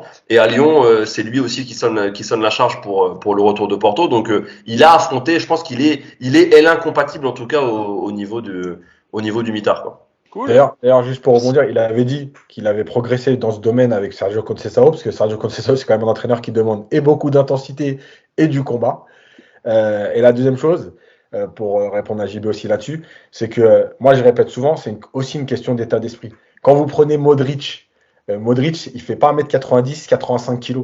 Mais Modric, quand il va dans les duels, il récupère des ballons. Parce que récupérer des ballons, c'est pas seulement une question de puissance athlétique, c'est aussi une question d'état d'esprit, de vouloir le ballon. Donc voilà, et lui, il a répété toutes les interviews qu'il a fait Vitinha depuis 2 mois. Il a répété avec Conceição, j'ai progressé dans ce domaine. Parce que c'était déjà un joueur de foot, mais dans l'état d'esprit, dans ce domaine-là, il a progressé. Donc, cool. JB, je te condamne à regarder tous les matchs du FC Porto de la saison dernière. Voilà, ça ne pas de dire des bêtises et de nous énerver notre famille Mochtabi. J'ai rien dit sur les Marocains, hein, donc voilà. JB, attends, j'aime beaucoup Hakim. Ouh là là. Là, on est deux, hein, JB, on est deux. Fais attention. Messieurs, un mot de Christophe Galtier quand même, la gestion de son match, le comportement qu'il a eu au bord du terrain, des choses qu'on n'avait plus vues sous Pochettino, et notamment le coaching qu'il pratique assez tôt. On l'avait déjà vu lors du Trophée des Champions, mais c'est normal, la tournée au Japon, mais il fallait qu'il fasse tourner. Mais on l'a aussi vu dans les matchs officiels avec le match face à Nantes, et encore une fois, ce samedi soir face à Clermont, où on a vu les changements intervenir entre la 60e, 65e. C'est ça, Yacine? C'est 67, le premier, je crois, Paredes et Sergio Ramos, il me semble. Hein, c'est Ramos, ouais. C'est Ramos pour Mukele, ouais, exactement. Donc, on voit à peu près ce que veut faire en termes de coaching Christophe Galtier, qui est à l'opposé de ce que faisait Mauricio Pochettino. Il a même eu le temps d'accorder 10 minutes à Warren Zaïre-Emery. Donc, messieurs, la question que je vous pose, c'est est-ce que pour l'instant, vous êtes satisfait de ce que vous voyez sur le banc en termes de comportement du coach, le fait qu'il parle à ses joueurs, qu'il réagisse au but, et aussi dans sa façon de coacher. Allez, vas-y JB, je te laisse la parole, puis après je viendrai vers Yacine et Samy. Je ne sais pas si vous vous souvenez des images de Ramos qui sort, il comprend pas tout de suite pourquoi il sort. Et tu vois un échange, mais bref, avec Galtier, et Galtier le prend, le tranquillise, il dit non, t'inquiète, c'est comme ça.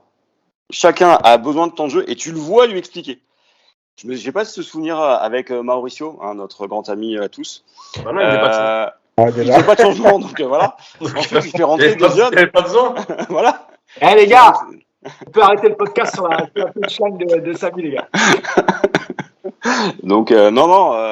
Ce qui est cool aussi, c'est que tu as vu des jeunes jouer. Il leur fait confiance. Et puis, il les fait pas jouer 3 minutes ou même 35 secondes à la fin du match quand le match est plié sur les arrêts de jeu. Tu vois le joueur, il a le temps de faire 2 contrôles, 4 passes. Non, c'est bien. Et puis je trouve que dans la manière de se positionner, de ses interviews au Japon, en passant par celle dans le Parisien, en passant par la conférence d'après-match, mais quel kiff par rapport à ce qu'on a subi pendant 2 ans. Donc non, c'est bien. Il faut que ça dure, mais qu'est-ce que tu veux dire à ça? Bon, il est Marseillais, ça arrive à des gens très bien, voilà. Donc, du coup, merci à toi, JB. Même question, Samy. sur Christophe Galtier, la gestion de son match, son coaching, ses réactions sur le banc, notamment après chaque but. C'est des choses qu'on voyait pas beaucoup avec Pochettino et encore une fois le coaching qui arrive assez tôt et notamment la gestion d'un Sergio Ramos qui est remplacé à partir de la 60e, 65e par Nordi Mukele. Oui, donc on en avait déjà parlé dans d'autres émissions. Vous savez que j'étais plutôt pro Galtier. D'ailleurs, j'avais eu quelques bribes sur internet par rapport à ça, quelques insultes, mais on assume, j'étais pro Galtier, qu'il soit marseillais ou pas, je m'en fous, moi, du moment qu'il soit bon. Il y avait beaucoup trop de défiance vis-à-vis du personnage, vis-à-vis même de l'entraîneur. Je trouvais qu'il avait quand même déjà prouvé, professionnellement parlant, que ce soit avec Saint-Etienne ou Lille. Je suis content que ça se passe comme ça. Il montre ce qu'il sait faire. Et surtout, il montre parce que ça a pas toujours été un coach qui voulait envoyer du jeu et tout, mais je trouve que là, il est cohérent avec ses propos. Il a toujours dit qu'il s'adaptait à ses effectifs. Et je suis entièrement d'accord avec lui, même si on peut trouver à redire de son époque stéphanoise où vraiment c'était quand même très austère, c'était pas très beau à voir jouer, c'était très solide. C'est vrai que voilà, il avait cette image cataloguée de coach défensif.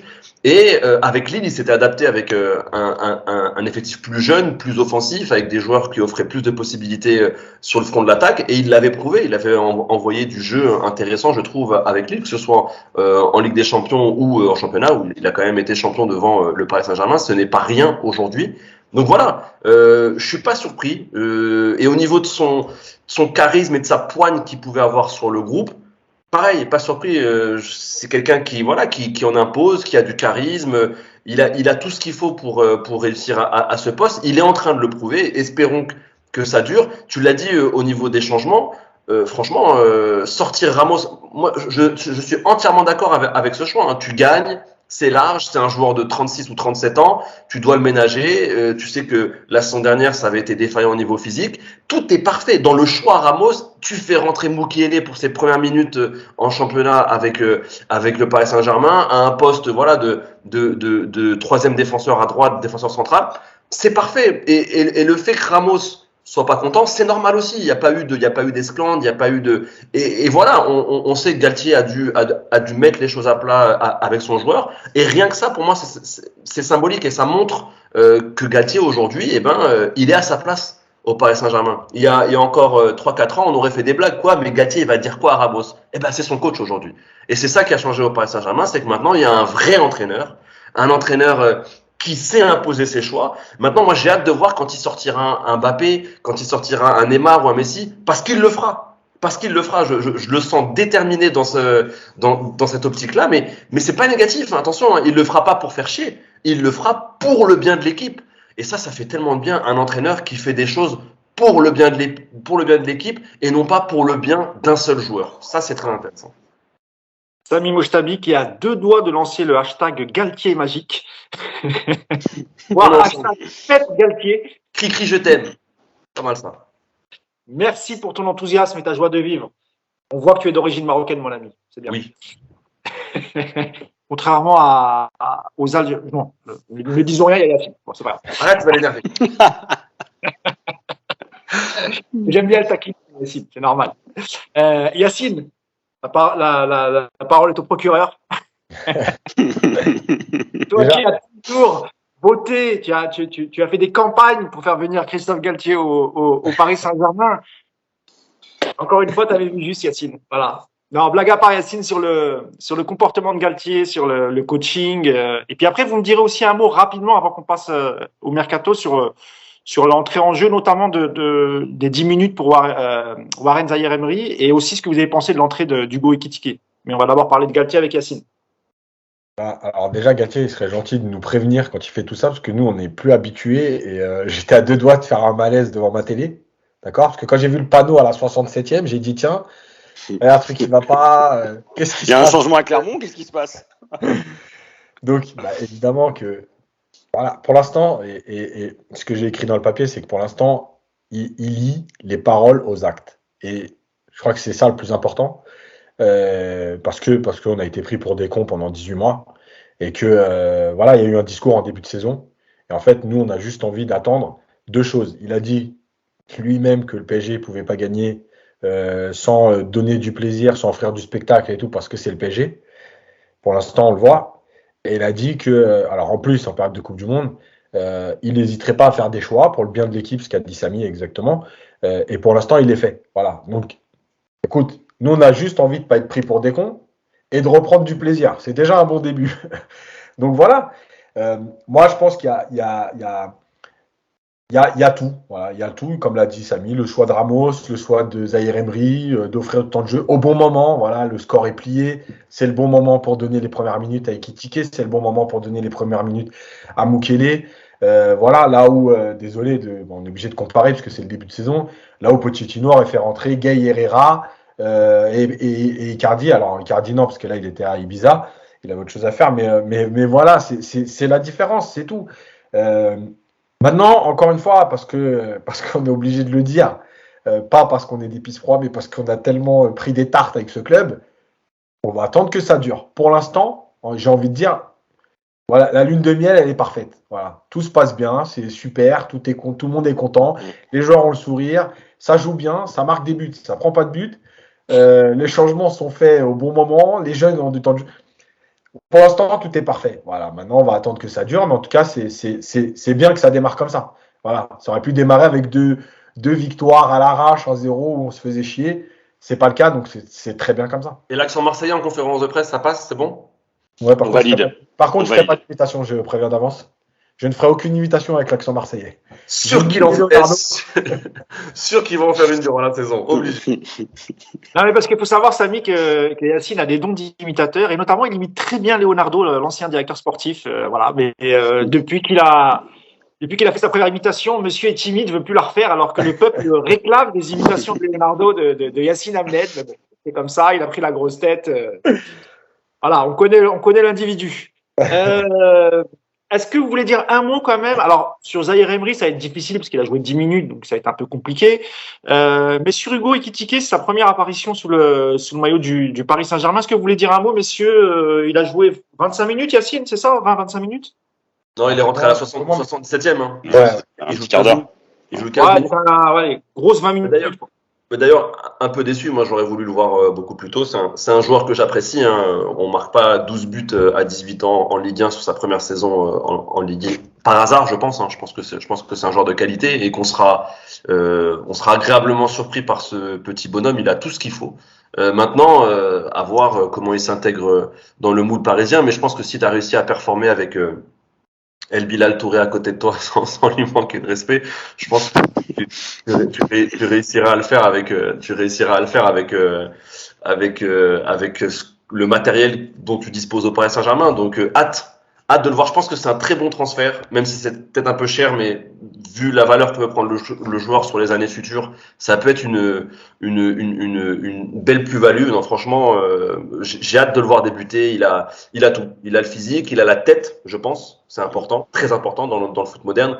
Et il a la technique. Hein. Pour un joueur de sa taille et cette technique, c'est assez rare. Donc je pense qu'il va nous faire plaisir. Sincèrement, après, dans quel rôle? Est-ce que ce sera un joueur de côté? Est-ce que il peut jouer? Il est encore jeune. Moi, je pense que c'est un futur numéro 9. C'est plus là où je le vois. Dans quel rôle? On verra. Il peut jouer à la place d'un Sarabia. Là, si tu l'avais mis à la place de Sarabia, je pense que ça n'aurait pas dénoté sur le match. Donc, hâte de le voir avec un temps de jeu intéressant. JB, qu'est-ce que tu penses de cette nouvelle recrue, Hugo Ekitike, très jeune joueur, jeune attaquant?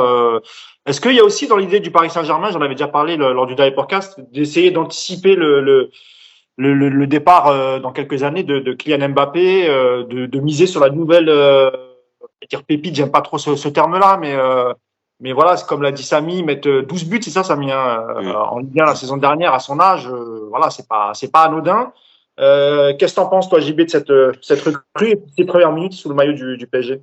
Prendre un joueur, le développer, réfléchir à moyen terme à Paris, c'est un truc auquel on n'était pas spécialement habitué, donc c'est plutôt une bonne chose. Après, c'est un vrai potentiel, c'est un vrai talent. Moi, je l'avais vu à Marseille contre Reims, enfin avec Reims contre Marseille, où il avait marqué et il avait été vraiment impressionnant. Faut voir comment il arrive à s'adapter aussi à la vie parisienne, parce qu'il vaudrait mieux qu'il suive Mbappé plutôt que Drexler. Après, c'est quand même un sacré changement, hein. Quand tu arrives dans un club comme Paris, quand tu te retrouves avec des joueurs comme Neymar et Messi, d'abord ça t'incite à l'humilité sur le terrain, et puis après, Faut voir comment tu arrives à gérer les sollicitations extérieures. Mais pour l'instant, il a l'air équilibré, le gamin. Et de ce que j'ai vu sur le terrain, ouais, ça donne envie de le voir davantage sur des matchs où il aura plus de temps de jeu. Peut-être des matchs où il y aura besoin de faire tourner. C'est un bon recrutement. Parce que généralement, ces joueurs-là, ils viennent pas chez nous. Nous, on les prend 25 millions plus cher et plus tard. Donc, non, c'est bien. Bah, moi, je suis assez content. Hein. Il J'étais est pas très surpris. parisien. Il est pas parisien. Je pense que c'est une donnée importante aussi. C'est pas un enfant de Paris, même si on a toujours l'habitude qu'il vienne. Il est même pas d'Île-de-France. C'est un Rémois. Il est de Reims. Donc ça peut être aussi une donnée importante. Et voilà, le fait qu'il ne s'éparpille pas, ça peut être aussi intéressant. Un mot, Yacine, sur le profil du joueur, parce qu'il faut qu'on finisse rapidement. Genre, il est déjà 13h, j'avais pas vu l'heure passer. Et on voudrait aussi aborder la nouvelle recrue Sanchez et celle qui arrive, Fabien Ruiz. Un mot rapidement, Yacine, sur le profil d'Hugo Ekitike. Et ce que tu as vu de ces 25 premières minutes sous le maillot parisien, ou 30 minutes. Ouais, bon après je ne vais pas répéter ce qu'a dit Samy ni ce qu'on a déjà dit la semaine dernière, mais après moi ce que j'ai trouvé marrant ou intéressant, c'est que on sentait qu'il avait envie de marquer parce que il a pas hésité à faire la remarque à Bernat, alors qu'en général quand tu es un jeune joueur comme ça, que tu arrives dans un club comme le PSG, sur ce premier ballon que Bernat ne donne pas, tu l'as mauvaise, mais tu baisses la tête et tu t'en vas, tu sais, voilà, tu grognes dans ton coin, mais tu fais pas trop la remarque. Bon, on a senti que lui, il voulait marquer tout de suite. Voilà, donc c'est aussi marrant parce que ça veut dire que c'est des joueurs qui sont pas dans la timidité. Voilà, il est déjà, voilà, il a envie de s'imposer. Donc voilà, je trouvais ça drôle, intéressant. Après oui, ça correspond à ce que j'ai déjà vu de lui à Reims. Maintenant, c'est pareil, il rentre dans un moment un peu spécial. Voilà, Paris mène largement.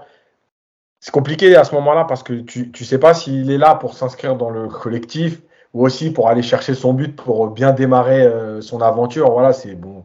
Par contre, Yacine, moi j'ai une question sur Ekitike. Le jour où le PSG aura un match important en Ligue des Champions à venir, il y aura sans doute du turnover avant la rencontre de Ligue des Champions et aussi pour éviter les blessures.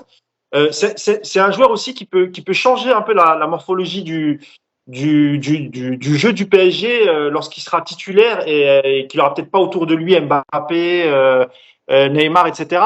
Est-ce qu'ils l'ont pas pris aussi pour en faire un vrai joueur de surface, ce qu'aurait dû être le rôle d'Icardi, hein, c'est-à-dire peut-être du jeu en remise, avec sa taille compter aussi sur des centres pour son jeu de la tête, etc.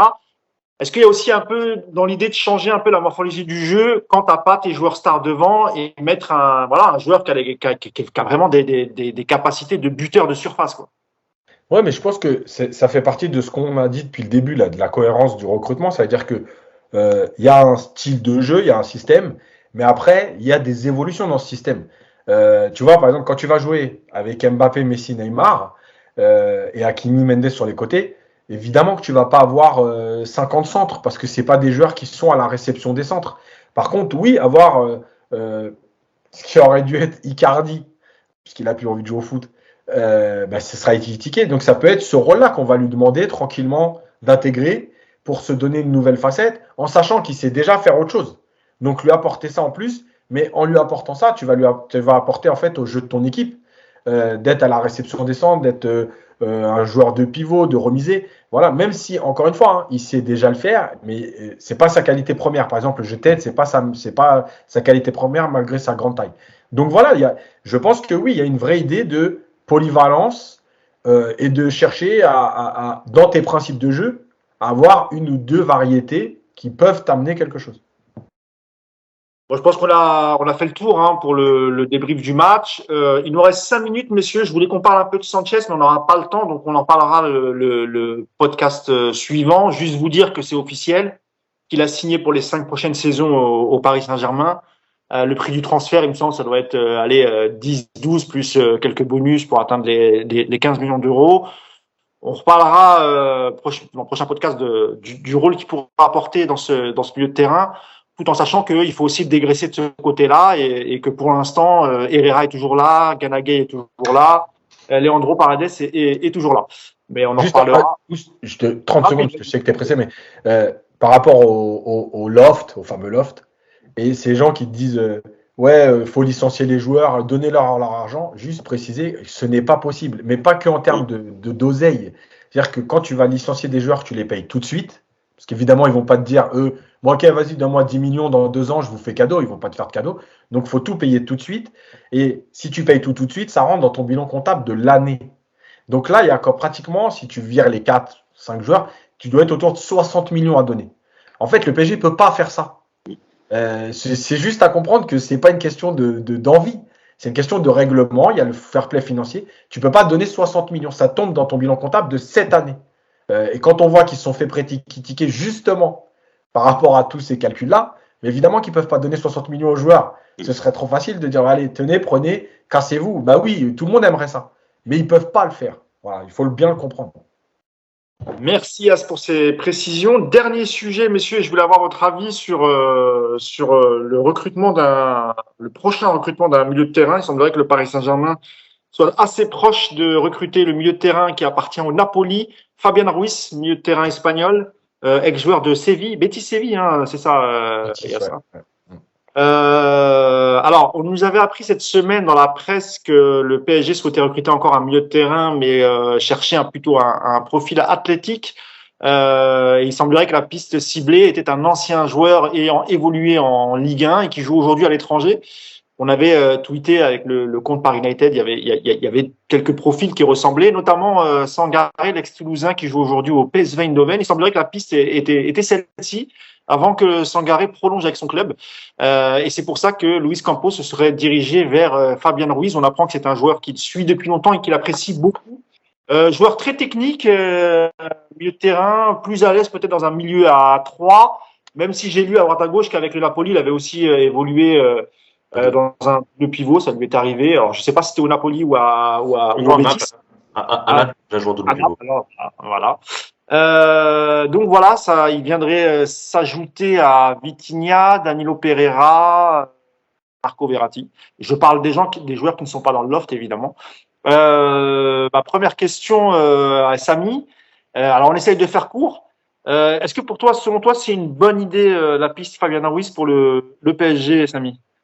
C'est un joueur de qualité, hein. C'est un très bon joueur, voilà, très bon dans les remises, passe sûr, techniquement à l'aise. Il a tout ce qu'il faut, hein. C'est le joueur espagnol par excellence. Il est encore jeune, 26 ans. Il a l'expérience. Il est international avec sa sélection, pas forcément titulaire, mais il est international. Je crois qu'il avait joué 3 matchs durant l'Euro, le dernier Euro. Donc oui, joueur de qualité. Il a aussi l'expérience en Serie A, en Ligue des Champions. Franchement, c'est une super recrue. Moi, ce qui me fait juste peur, c'est qu'aujourd'hui, on se dirige vers un milieu à 2 au Paris Saint-Germain. C'est clairement pas un joueur qui va jouer sur un côté. Pour dépanner, tu peux essayer de le faire jouer un cran plus haut, même si c'est pas son poste préféré. C'est plutôt oui, tu l'as dit, un joueur plutôt à gauche sur un milieu à 3 en point de basse. Maintenant, oui, moi je dis oui, hein, attention, hein, c'est un joueur. En fait, tu m'aurais dit ça avant qu'on ait pris Vitinha ou Renato Sanchez, je t'aurais dit oui tous les jours. Maintenant, en fait, faut pas qu'il y ait non plus embouchure, quoi. Faut pas que ce soit bouché. Prendre pour prendre, je sais pas si c'est nécessaire. En plus, à 25-30 millions d'euros, pas sûr que ce soit aujourd'hui, maintenant, avec les recrues qu'il y a eu. Si tu pars encore une fois avec 2 milieux, tu as déjà Renato et Gay qui sont ou Paredes qui sont encore là. Enfin, il y a quand même des joueurs qui sont présents. À voir honnêtement. Ou alors si tu prends Fabian Ruiz, il y a des gouttes qui vont commencer à perler sur notre ami Marco Verratti aussi. Attention, hein, c'est vraiment une concurrence importante. Je dis pas qu'ils sont meilleurs ou autres que Marco Verratti, juste que c'est des joueurs qui comptent et des joueurs qui pourraient prendre la place de notre cher Italien. Attention, Yacine va bouder. Alors après, c'est peut-être aussi pour anticiper parfois aussi les absences de Marco Verratti. Hein. Si tu doubles les postes, c'est qu'ils ont quelque part l'idée de se dire, bon, Marco, parfois il fait 50% des matchs de la saison. Il faut qu'on lui mette, même si on m'a beaucoup parlé de Fabian Ruiz, de son côté un peu irrégulier ou le fait qu'il choisisse un peu ses matchs. On verra si au PSG comment ça va se passer. Je sais pas si tu connais le joueur. Je te pose maintenant la question avant. J'y vais. Si tu le connais, tu peux nous donner ton avis. Est-ce que tu l'as vu évoluer? Qu'est-ce que tu en penses? Moi, je l'ai vu jouer. C'est plutôt un bon joueur. Après, ça fait partie de ces joueurs que tu n'attendais pas forcément au PSG. Ça fait partie de ces joueurs qui sont pas pris parce qu'ils sont des vendeurs potentiels de maillots qui ont une vraie exposition médiatique, mais des joueurs qui vont être capables de faire le job. Alors, je te coupe pour rectifier. Il a déjà été pisté par le PSG. Je ne sais plus si c'était sous Antero Henrique ou il me semble que c'était Antero Henrique en 2018 ou 2000. Ouais, mais c'était il y a 4 ans déjà. Là, il était plutôt au rang de. C'était plutôt un espoir. Voilà, c'était plutôt un prospect, quoi. Dans une logique de trading, ça aurait pu être intéressant. Là, c'est intéressant, d'autant que ça arrive au moment où tu vends Gonzalo Guedes, là, qui va être transféré. Donc le PSG va gagner d'un côté, c'est des profils de joueurs intéressants. Non, ça peut être sympa à voir. Après, je suis d'accord avec Samy. On n'arrivera pas à vendre tous les joueurs qu'on a dans notre loft. Ça va commencer à faire du monde en milieu de terrain. C'est bien pour doubler les postes, surtout dans une logique où tu vas avoir beaucoup de matchs resserrés, un calendrier très serré d'ici à la Coupe du Monde, et puis il va falloir gérer émotionnellement l'après. Donc c'est intelligent en termes de recrutement. Après, ça commence à faire du monde dans le quart, quoi. Alors, je vais faire une précision sur le dossier Gana Gueye, parce qu'il y a beaucoup de bêtises qui sont dites sur Twitter notamment. Alors, il faut savoir qu'Idrissa Gueye n'est absolument pas contre rejoindre Everton. Voilà, lui, dans l'esprit, il veut bien aller. C'est pas quelqu'un qui s'accroche à son contrat. Simplement, il faut comprendre que le joueur est libre de signer à partir du 1er janvier 2023 où il veut. Donc, il peut pas non plus accepter toutes les conditions. C'est lui qui est en position de force. Ce sera sans doute son dernier contrat qu'il va signer. Il a 32 ans, il va sur ses 33, il me semble. Donc c'est normal faut se mettre aussi à la place d'un joueur dans sa situation. Quand tu es libre de signer où tu veux dans 6 mois, tu peux pas accepter n'importe quel contrat. Donc lui, en fait, ce qu'il attend, c'est de se mettre d'accord avec Everton sur la durée du contrat et sur le salaire. Une fois s'il tombe d'accord, il acceptera d'aller à Everton sans problème ou dans un autre club. Si ce n'est pas le cas, eh ben, il est prêt à rester au PSG et honorer sa dernière saison. Alors, ce que je sais, moi, en termes d'information, c'est qu'Antero Henrique l'a appelé au retour de Jérusalem, au retour d'Israël pour le Trophée des Champions, en lui disant, voilà, tu vas intégrer le loft, il faut que tu partes, tu trouves un club. Si tu ne le fais pas, tu ne joueras pas 1 minute, ce qu'il avait fait peu ou prou avec Adrien Rabiot à l'époque. Donc, voilà la situation, mais le joueur ne s'accroche pas à son contrat. C'est légitime que lui, il faut qu'il s'y retrouve. Et puis s'il s'y retrouve, le Paris s'y retrouvera, Everton s'y retrouvera et tout le monde sera content.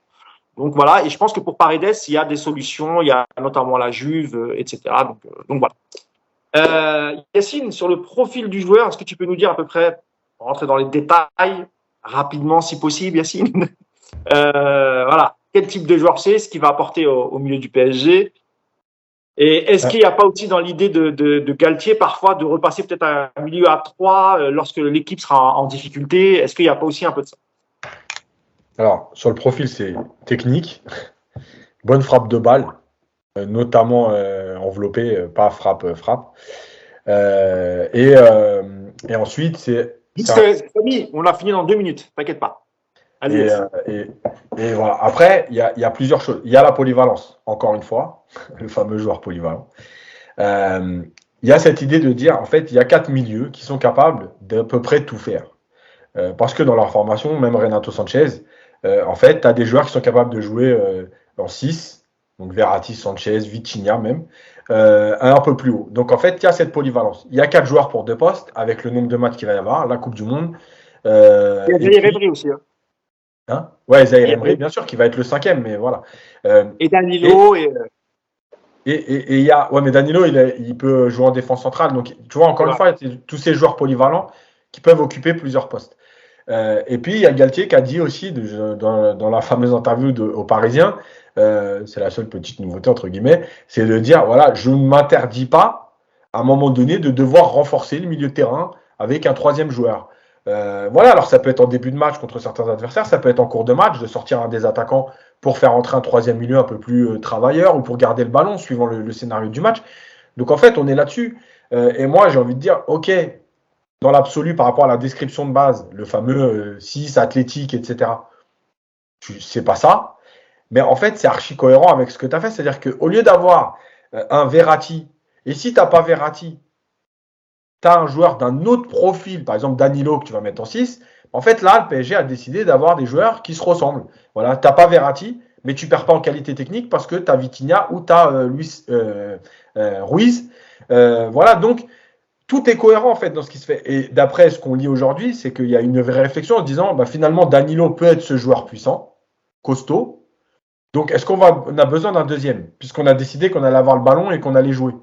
Non, donc on va s'orienter vers le profil qui ressemble à Verratti, Vitinha. Il y avait l'histoire de Sangaré aussi qui était pas dispo. Hein, donc, Oui, voilà, en plus. Donc voilà, et moi je trouve que tout ce qui se passe là, encore une fois, c'est cohérent. Plutôt que d'avoir 4 profils différents au milieu, pas interchangeables, en fait, tu ne changeras pas de système. Parce que les joueurs sont capables de faire ce que l'autre fait s'il n'est pas là. très bien, net, simple et précis, comme d'habitude. Eh bien, messieurs, je pense qu'on a terminé. Je vais vous libérer. 2 petites choses avant, j'en ai pour 30 secondes. Je voulais remercier mon ami Stan du PSG Fan Club de Singapour qui m'a gentiment, je vous montre le logo, offert le maillot officiel du Fan Club de Singapour. Je ne sais pas si vous le voyez. Donc, merci beaucoup, mon ami Stan. Voilà, petite dédicace. Et merci aussi à mon camarade Hugo Capler de m'avoir envoyé les stats qui m'a permis de faire le podcast. On embrasse Hugo qui est du côté de Marseille, tout comme Jean-Baptiste. Donc, je ne sais pas si vous allez vous croiser. Je vais essayer de voir, on va voir. Et on embrasse aussi notre ami Nicolas Puravo qui lui aussi est en Grèce et qui profite bien de ses vacances, cet enfoiré. Donc voilà, on t'embrasse Nico. Et je voulais vous remercier tous les trois. Samy, merci beaucoup d'avoir été encore avec nous. Tu fais partie de la famille, donc tu reviens quand tu veux. Merci encore. Merci Jean-Baptiste. Profite bien de tes vacances. T'inquiète, c'est pas prévu. toi qui es professeur d'histoire. Et un grand merci, comme d'habitude, au coach Yacine, à Yacine Ahmed, qui est toujours là en ma compagnie pour les podcasts. Merci messieurs, et on se donne rendez-vous sans doute lundi prochain pour débriefer le PSG Montpellier, premier match de Yacine Ahmed au parc. Tu seras encore là, dis-moi, rassure-moi, tu pars pas. Ouais. Bon, formidable, très bien. Merci à tous et on se dit à la semaine prochaine. Ciao. Ça marche. Ciao. Salut.